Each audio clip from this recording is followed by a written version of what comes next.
Hello everyone, मैं हूं प्रेरणा। स्वागत है आपका यूट्यूब सहेली चैनल में। फ्रेंड्स, महिलाओं के सेहत से जुड़ा और इनफर्टिलिटी से जुड़ी एक महत्वपूर्ण बात आज आप सभी से शेयर करना चाहूँगी। अगर आपके कमर में और पैरों में हल्का हल्का ही वो दर्द रहता है तो ये आपके स्वास्थ्य की गंभीर समस्या को दर्शाता है, सिग्नल दे रहा है आपका शरीर, और इसकी वजह से भी आपको इनफर्टिलिटी हो सकती है। तो आज हम जानेंगे कि महिला में अगर कमर और पैर में बराबर दर्द रहता है तो उसका कारण क्या है, इसकी वजह से क्यों वो मां नहीं बन पा रही हैं, और इसके लिए आप बहुत सरल, सुलभ, आसान तरीके क्या अपना सकती हैं जिससे कि आप इस प्रॉब्लम से बाहर निकल सके और आप सरलता से गर्भ धारण कर सके। फ्रेंड्स, कई महिलाएं शाम तक या दोपहर के बाद से हल्का हल्के पैर में दर्द, कमर में दर्द से परेशान होने लगती है और इनकी रूटीन वर्क होता है और इतनी यूज्ड टू हो जाती हैं कि वो इसको इग्नोर करती जाती हैं। लेकिन अगर आपके साथ भी ऐसा है तो ये दर्शाता है कि आपके शरीर में कैल्शियम की, विटामिन डी की कमी है, और इसके बहुत सारे कारण होते हैं।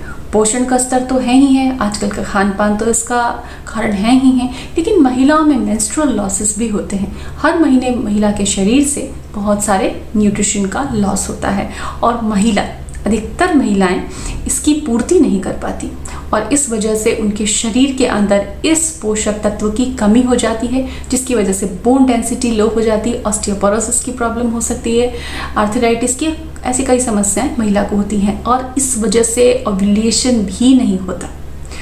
प्रजनन संबंधी अगर समस्या की बात करें तो इस वजह से अंडे डेवलप नहीं होते ठीक से, वो ओव्यूलेट नहीं हो पाते, और इम्प्लांटेशन की प्रोसेस भी अच्छे से नहीं होती और महिला को इनफर्टिलिटी झेलनी पड़ती है। और ये बहुत ही बारीक बात है, इसको कहीं भी हाईलाइट करके आपको नहीं बताया जाएगा, लेकिन ये बात मैटर करती है महिलाओं के लिए, इसलिए आप सभी को जानना ज़रूरी है। आगे हम इसका 2 स्टेप सोल्यूशन जानेंगे कि अगर आपके हाथ पैर में भी दर्द रहता है, कमर दुखती रहती है, तो आप 2 स्टेप सोल्यूशन फॉलो करके उसको कैसे ठीक कर सकती हैं।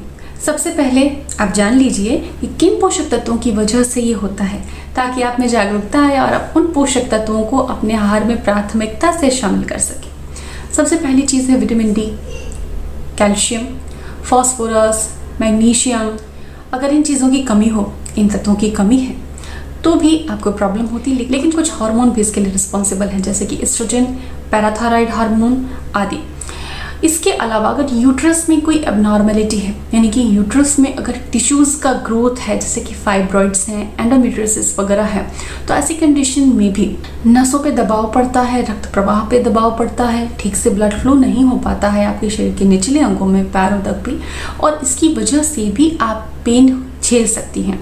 तो कुछ ऐसे रीज़न भी, यूट्रस से रिलेटेड रीज़न या एंडोमेट्रियोसिस होने की वजह से भी आपको दर्द रह सकता है। रेमेडीज़ के स्टेप 1 में हमें सबसे पहले अपनी जांचें करवाना ज़रूरी है, क्योंकि बिना जांच करवाए आप इसके एग्जैक्ट रीज़न को, जो भी रीज़न मैंने बताए हैं उनमें से कोई 1 या 2 रीज़न आपके साथ हो सकता है, तो रीज़न को नहीं समझ पाएंगे, और जब तक रीज़न नहीं पता होगा उसको टारगेट करके हम रेमेडीज़ फॉलो नहीं कर सकते।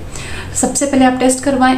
अगर आपको न्यूट्रिएंट की कमी है, विटामिन डी का लेवल कम है, तो उसके लिए आपको बहुत आसान तरीके फॉलो करने हैं। आपको सुबह सन बाथ लेना है, बहुत ज़रूरी है, फ्री का ट्रीटमेंट है, आप ज़रूर लें। सन बाथ पे मेरे कई वीडियोस हैं, आप उनको फॉलो करें। इससे गर्भ धारण की प्रोबेबिलिटी, गर्भ धारण के चांसेस बहुत बढ़ जाते हैं, और जो IVF या IUI कराते हैं उनके लिए भी सन बाथ लेना बहुत ज़्यादा ज़रूरी है। दूसरी चीज़ कि अगर विटामिन डी का लेवल कम है तो 8 हफ्तों तक कम से कम एक बार, 8 वीक तक आपको वीकली सप्लीमेंट लेने चाहिए। वो सैशे में हो सकता है, वो पिल्स के फॉर्म में हो सकता है। हफ्ते में एक बार आपको लेना है और 8 हफ्तों तक कंटिन्यू करना है, और उसके बाद रिपीटेड टेस्ट करवाना है। दूसरी चीज़ कि आपको अपने डाइट में भी कुछ चीज़ों को प्रायोरिटी देनी है, जैसे डेयरी प्रोडक्ट्स।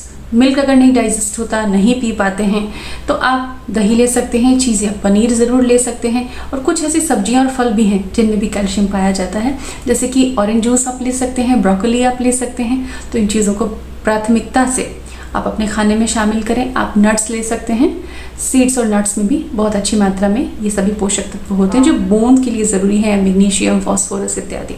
अगर आपको एंडोमेट्रियोसिस है कि यूट्रस रिलेटेड कोई प्रॉब्लम है, तो जो एक्स्ट्रा ग्रोथ हो रही है टिश्यूज़ की, सेल्स की जो ग्रोथ हो रही है, उसको रोकने के लिए आप हल्दी का प्रयोग कर सकते हैं। आप अपने हार्मोन्स पे ध्यान दे सकते हैं, क्योंकि हार्मोन्स असंतुलित होने से ही वो ग्रोथ होती है। तो हार्मोन्स को कैसे कंट्रोल करें, प्रोजेस्टेरॉन और एस्ट्रोजन दोनों के ऊपर मेरे वीडियोस हैं, आप उनको फॉलो करें, उनकी डिटेल इन्फॉर्मेशन को आप समझें ताकि आप उसे फॉलो कर सकें सही तरीके से। और इन तरीक़ों से आप अपने लैग और बैक पेन को ख़त्म कर सकते हैं। विटामिन डी और कैल्शियम का जो साइन बॉडी के अंदर आता है उसको ठीक कर सकते हैं।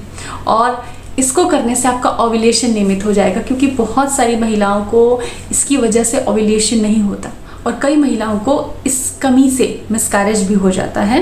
तो पीसीओडी में, एंडोमेट्रियोसिस में, जिनको हैवी ब्लीडिंग होती है उनके लिए ये चीज़ें बड़ी कॉमन है, उनको ये प्रॉब्लम लगभग होती ही होती है। तो आप इस चीज़ पे ध्यान दें। पैर और कमर में दर्द होना काफ़ी सीरियस हो सकता है और ये भी आपके इनफर्टिलिटी का रीज़न हो सकता है।